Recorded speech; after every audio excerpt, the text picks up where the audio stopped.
Ini salah satunya. Kemudian beliau tidak paham tentang penulisan Al-Quran. Masa Allah menulis Al-Quran? Ini tidak masuk akal. Dan seumur-umur saya baru dengar sekarang kalau Allah menulis Al-Quran. Baiklah, mungkin salah ucap, tapi ini tidak harus disampaikan.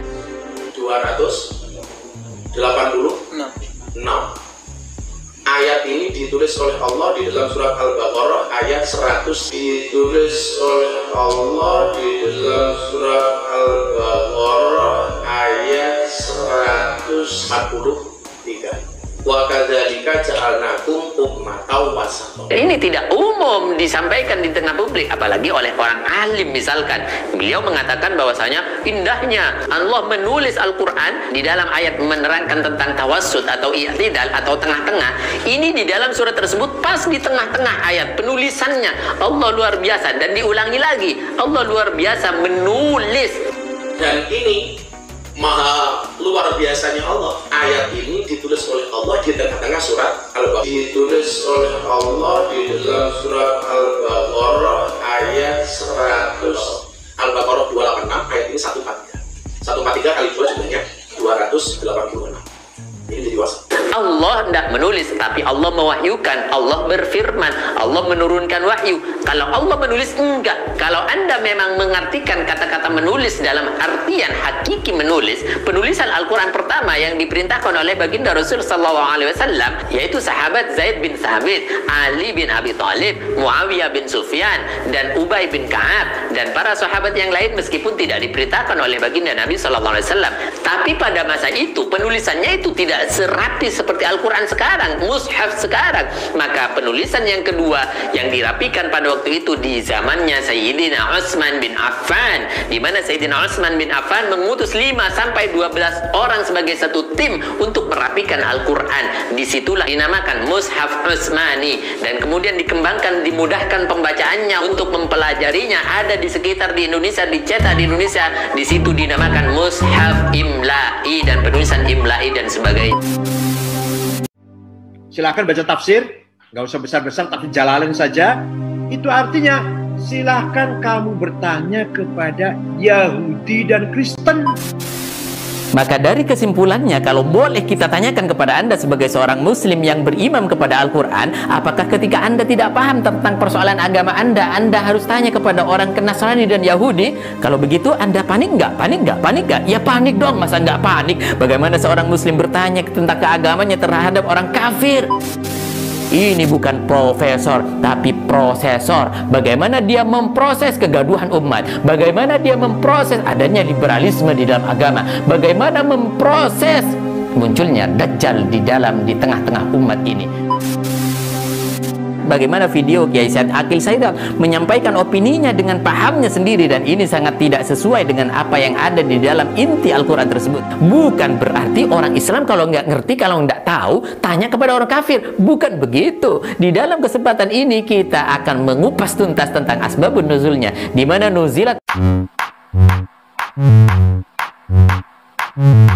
Assalamualaikum warahmatullahi wabarakatuh, sahabat kaum muslimin dimanapun Anda berada. Pada kesempatan ini saya akan menyampaikan kepada Anda beberapa hal yang harus kita luruskan daripada pemikiran-pemikiran bengkok terhadap Al-Quran dan inti daripada penyampaian Al-Quran itu sendiri. Kita lihat bagaimana video Kiai Said Aqil Saidot menyampaikan opininya dengan pahamnya sendiri, dan ini sangat tidak sesuai dengan apa yang ada di dalam inti Al-Quran tersebut. Saya akan pertanggungjawabkan apa yang saya sampaikan setelah ini. Kita lihat dulu video berikut ini.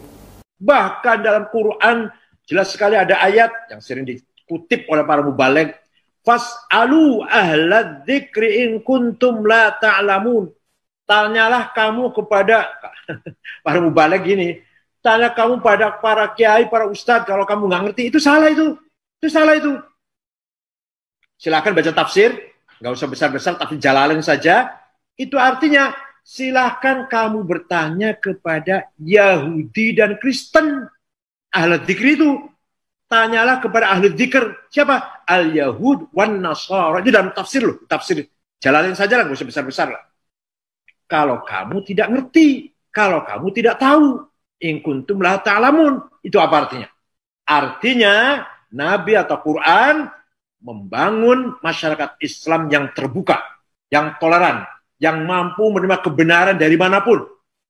Maka dari kesimpulannya, kalau boleh kita tanyakan kepada Anda sebagai seorang muslim yang berimam kepada Al-Quran, apakah ketika Anda tidak paham tentang persoalan agama Anda harus tanya kepada orang Nasrani dan Yahudi? Kalau begitu Anda panik nggak? Panik nggak? Panik nggak? Ya panik dong, masa nggak panik? Bagaimana seorang muslim bertanya tentang keagamannya terhadap orang kafir? Innalillahi wa inna ilaihi raji'un. Baik, kita akan lihat sebagaimana di dalam tafsir Al-Quran, yaitu tepatnya tafsir Jalalain yang ditulis oleh Imam Jalaluddin Muhammad bin Ahmad An-Mahalli dan Imam Jalaluddin Abdurrahman bin Abi Bakar As-Suyuti. Di dalam tafsir tersebut memang betul, yaitu ahla dzikri ditafsiri yaitu al-ulama bit-Taurati wal Injil. Ulama, orang faham, orang ngerti terhadap Taurat dan Injil, yaitu betul-betul faham terhadap agamanya dan tahu tentang tanda-tanda kenabian baginda Rasul sallallahu alaihi wasallam. Dan di dalam tafsir tersebut disampaikan, in kuntum la ta'lamun dzalika fa innahum ya'lamunahu wa antum ila tasdiqihim aqrabu min tasdiqil mu'minina bi Muhammadin sallallahu alaihi wasallam.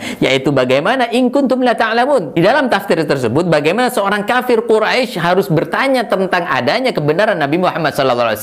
Jangan bertanya kepada orang Islam, tapi bertanyalah kepada Nasrani dan Yahudi, di mana indikasi-indikasi kenabian baginda Rasul SAW tercatat dengan baik di dalam Taurat dan Injil. Ini yang dimaksud. Bagaimana Anda mengambil pemahamannya, yaitu orang kafir Quraisy tidak percaya terhadap adanya kenabian baginda Rasul. Kalau misalkan orang kafir Quraisy diperintahkan kepada mereka oleh Allah Subhanahu wa taala untuk bertanya kepada orang Islam, tentu mereka tidak akan mau. Kenapa? Ya iyalah, nabinya sendiri kalau misalkan ditanya benar atau enggak, ya pasti orang Islam bilang benar dan tidak salah. Maka dari itu Allah menyampaikan dalam kesempatan ini, tanyalah coba kalau tidak percaya kepada orang Nasrani dan Yahudi. Di dalam kitabnya ada identitas, ada kriteria, ada indikasi-indikasi kenabian baginda Rasul sallallahu alaihi wasallam yang tercantum di dalam dua kitab tersebut. Makanya Allah memerintahkan orang kafir Quraisy bertanya kepada orang Nasrani dan Yahudi saja. Dan di dalam keterangan lebih jelas di dalam ayat tersebut ditafsirkan, in kuntum la ta'lamun tersebut, jika kalian betul-betul tidak tahu tentang persoalan tersebut, fa innahum ya'lamunahu wa antum ila tasdiqihim aqrabu min tasdiqil mu'minina bi Muhammadin sallallahu alaihi wasallam.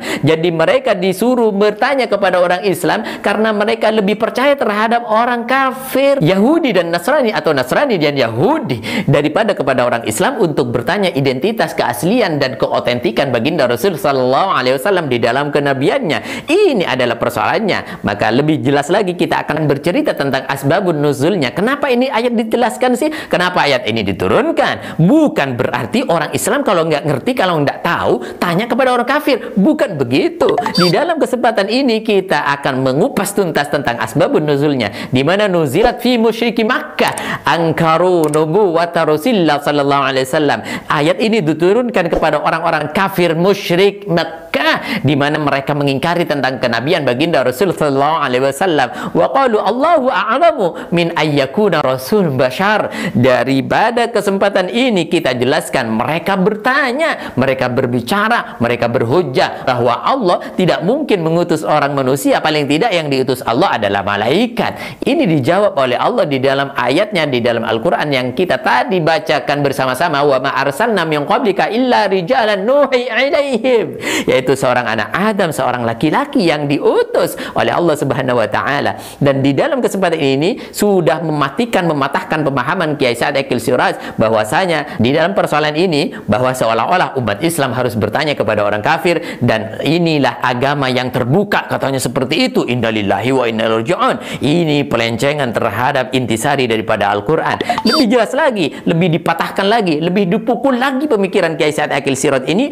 oleh Imam Al-A'mash. Bagaimana kata Imam Al-A'mash dalam kesempatan ini, beliau menyampaikan, sami'na annahu man aslama min ahli Taurat wal Injil. Lebih jelas lagi, lebih jauh lagi, bahwa bertanya kepada bukan orang kafir Nasrani dan Yahudi, bukan, tapi kafir Nasrani dan Yahudi, mereka yang sudah masuk Islam. Ini kata Imam Al-A'mash. Dan lebih nendang lagi terhadap pemikiran Kiai Sa'ad Aqil Siraj, yaitu pernyataan daripada Ibnu Zaid bahwa az-zikru di sini yang dimaksud ahla dzikri di sini, az-zikir itu sama dengan Al-Quran. Di dalam kesempatan tersebut Ibnu Zaid mengkorelasikan ayat tersebut dan mempertanggungjawabkan bahwa az-zikr tersebut adalah Al-Quran, yaitu dalam ayat inna nahnu nazzalna dzikra wa inna lahu lahafizun. Kata Ibnu Zaid tersebut bahwa az-zikr tersebut adalah Al-Quran. Jadi fas'alu ahla dzikri, tanyalah kepada ahli Al-Quran. Siapa ahli Al-Quran? Tentu bukan Nasrani dan Yahudi sebagaimana disampaikan oleh Kiai Sa'ad Aqil Siraj. Maka dalam kesempatan ini saya menyampaikan kepada Anda, ada dua hal yang sangat fatal dilakukan oleh Kiai Said Akil Sirot menurut pemahaman saya, yaitu pertama tidak menyebutkan kafir Quraisy. Jadi yang bertanya seolah-olah orang Islam. Dan yang kedua, Muslim disuruh tanya pada kafir. Ini adalah alasan mereka bahwa katanya Muslim itu terbuka bertanya kepada siapa saja. Baik, silahkan, betul, silahkan, dan sepakati bersama bahwa Islam kita bertanya kepada siapa saja boleh. Sayyidina Ali karramallahu wajhah biasa bertanya tentang persoalan dunia terhadap orang-orang kafir, kepada orang-orang Majusi dan orang-orang siapapun saja, dan beliau menyatakan bahwa ana abdu man 'allamani harfan wahidan, kata Sayyidina Ali karramallahu wajhah, meskipun kepada orang non muslim. Maka dalam kesempatan ini saya akan menyampaikan kepada Anda bahwa saya mempunyai angan-angan dan saya mempunyai anggapan bahwa jika ada seorang profesor yang berpikiran seperti itu, menyelewengkan adanya intisari daripada tafsir Al-Quran, jika ada, maaf saya tidak menyebutkan Kiai Said, tapi jika ada profesor yang seperti itu, maka saya sampaikan ke detik ini bukan profesor tapi prosesor. Bagaimana dia memproses kegaduhan umat, bagaimana dia memproses adanya liberalisme di dalam agama, bagaimana memproses munculnya Dajjal di tengah-tengah umat ini. Maka dalam kesempatan ini kita harus belajar baik-baik, kita hati-hati di dalam beropini dan memegang prinsip-prinsip dasar tafsir dan Al-Quran. Kita selamatkan anak cucu kita dari pengaruh-pengaruh pemikiran Dajjal yang tidak pernah, liberal yang tidak bisa dipertanggungjawabkan sama sekali dan menyesatkan di dalam persoalan agama ini. Na'udzubillah summa na'udzubillah, jazakumullah khairan wal afu minkum. Assalamualaikum warahmatullahi wabarakatuh.